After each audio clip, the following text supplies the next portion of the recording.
best in the world. But she wasn't provided with the opportunity to give me the best in the world. But she did give me the best. She gave me love.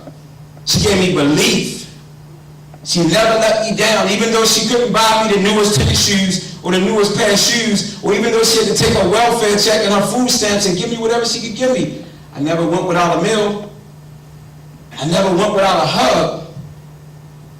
You know, so martial arts was my way to show her one day that she would have a house and she would have all these great things that I've seen in the TV and seen on the movies, that she never stopped believing. Even though nobody knew what martial arts, what it is today, most people wasn't fortunate to see the real value of it.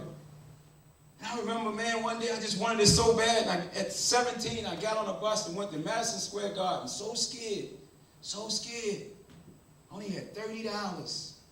But I wanted this dream to come true. And I went to Madison Square Garden and won first place. And I supposed to have been on TV, but I was so scared. And I got back on the bus and hurried up and got back home. And I took the best of whatever we had, and I would get on bus for 3 and 4 and 5 days just so I can get 8th place. Because I knew God was doing for me what I couldn't do for myself. All I had to do was show up. That's all I had to do. And one day I seen a magazine, and it was an ad for Dennis Brown. I picked up that magazine, and I called this person. And I said, I just want an instructor to just give me some guidance. I want to be a world champion, and I know how to do right here. Sure, little bro. If you can meet me on the bus, I'll meet you at the bus station, and you can teach my people gymnastics, not teach you martial arts. I don't know how I was able to get on that bus and get to DC, but he was right there in his car waiting for me. I mean, that's what martial for months and months, and trained me and taught me.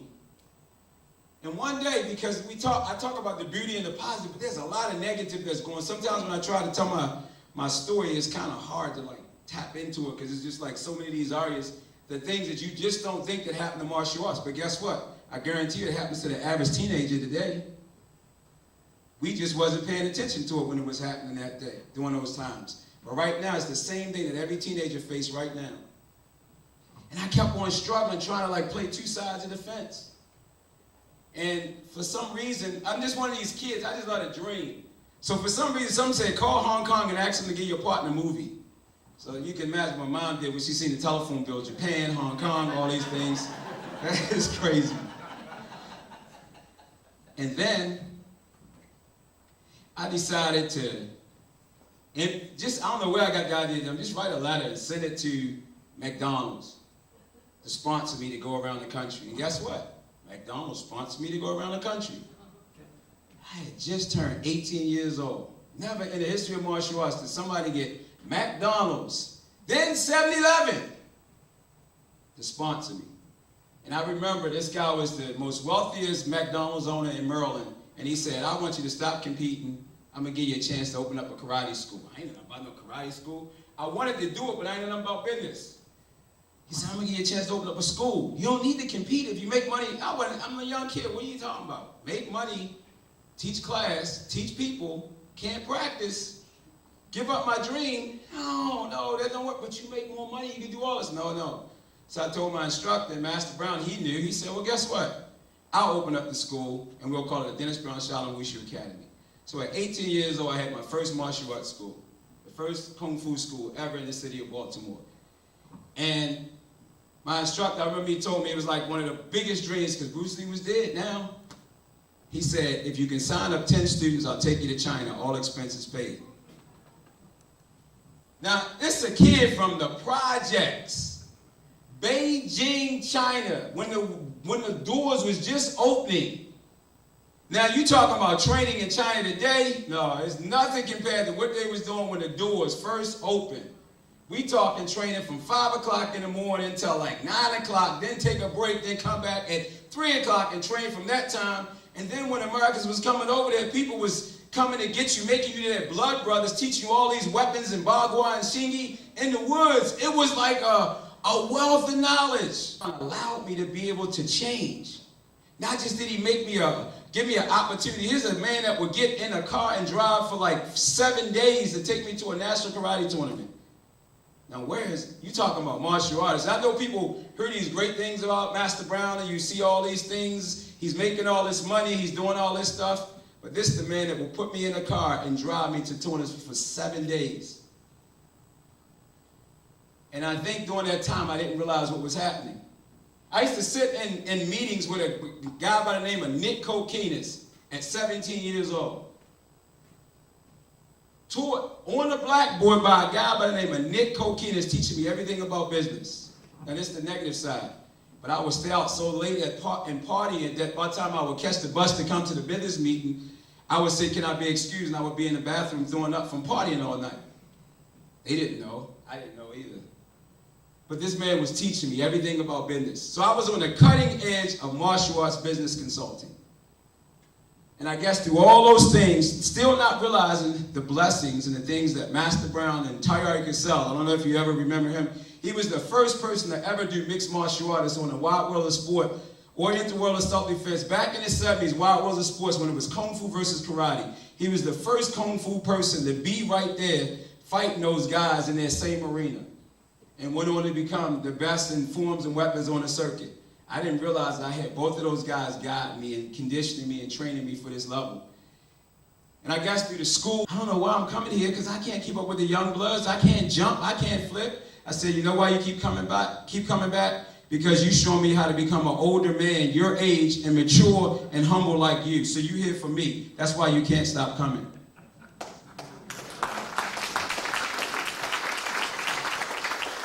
I learned from every one of my students, even the 2.5-year-old kid that comes in and starts crying, and I got to sit down on the floor and do stuff like this for him, or do stuff like that for him, or do stuff like this for him. Guess what? By the time I do that for a 2.5-year-old kid, you know what he's doing? Professor Bam, play with me again. By the time he turns 6, we can do great things, because it's not about the technique, it's about the relationship.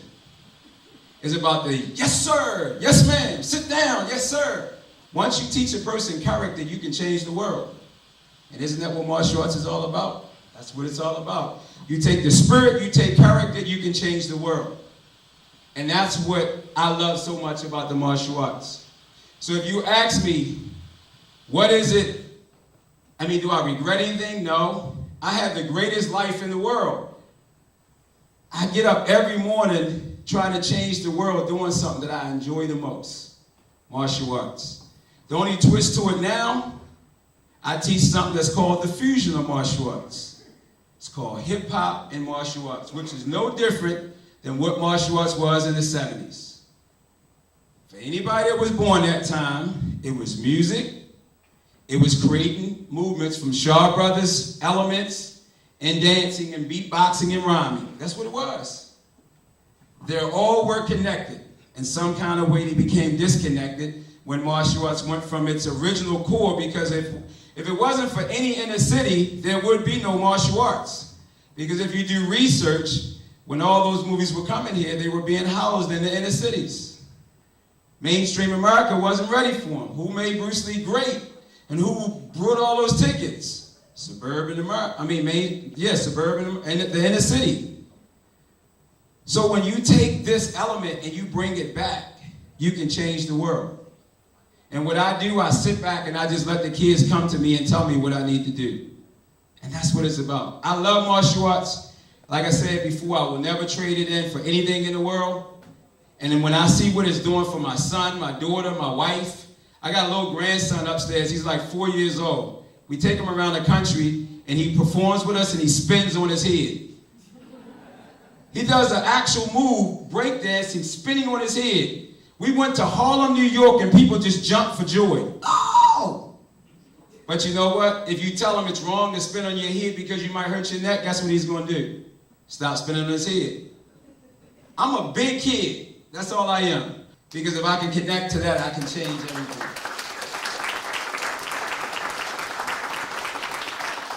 So the power in this spirit, when people like educational funding know that I went to jail and win all that stuff and come to me and say, Ben, we're going to buy you a building so you can own your own school, I still say, I don't know how that happened.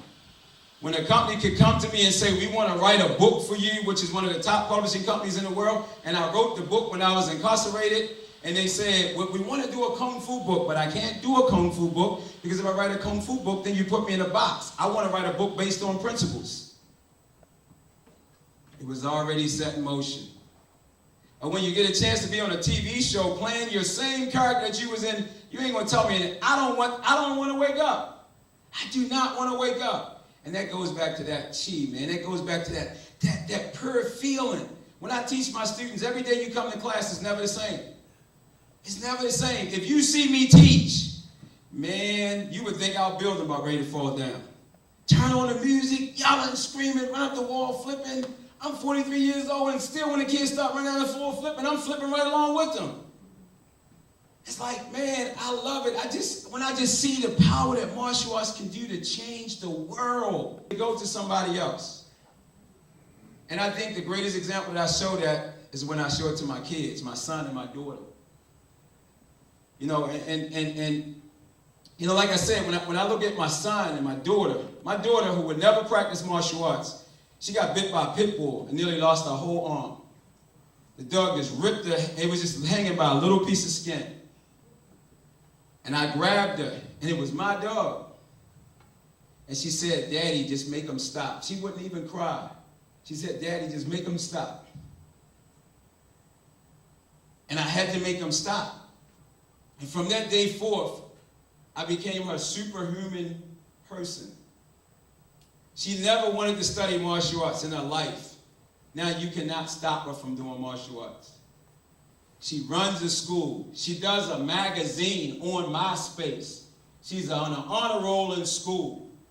She does she writes movie scripts. 14 years old. We took her to an EFC business seminar last week. They still yelling out and talking about, she ain't 14. How did she learn all this? I don't know. I just think that martial arts is about allowing people to be free to express themselves.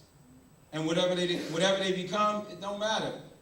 Because for every time you fall down, if you fall down 19 times, you get up 20, the 20 is going to make you successful. The 19 is going to be your experience to be able to share with somebody else. So if somebody trying to teach me and they haven't fell down a couple of times, but they only stood up all those times, what can you really teach me? Because your test hasn't survived the struggle. And that's why we spar in martial arts. Because if I'm sparring with you and you beat me up and you hit me and you doing all this and I'm getting mad, I'm losing. I got to be able to flow, smile, love, just go, and keep on going.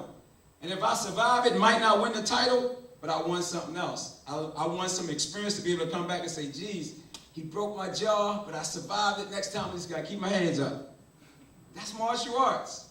And I believe right now when we look at martial arts as a whole, if you're not representing the pureness of martial arts from a school standpoint, from a competitive standpoint, because that's what people are looking for. They want pure martial arts. They want the real hardcore principles. They don't want little Johnny to come through your school and they pay you X amount of money so you can be able to give them the next belt. They don't want that. Martial arts school ownership is Willie the Bam Johnson. Martial arts competition is Willie the Bam Johnson. Martial art movies is Willie the Bam Johnson. Martial fusion, hip-hop is just Willie the Bam Johnson really coming forth to say, look, this is me. This is who I am. This is what I contribute to the martial arts. It's not about hip-hop. It's about creatively expressing yourself. And if you go to China and go to Japan, hip-hop is bigger in those countries than they are in the United States. So for every little kid that's no longer doing Japanese karate, guess where he's at? He's over there doing hip-hop. So if I want to change him, why not come with him? And listen to what they're saying and align the principles of martial arts with that. And then guess what? I hit him on a subliminal. I hit him with a subliminal. So when the kid come back and say, man, that was dope, man. That was like banging. And you ain't even tell me. I know, it's all right, man.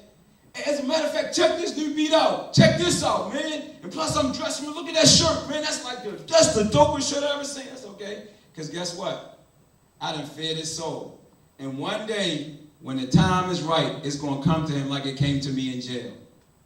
So I take no credit for that.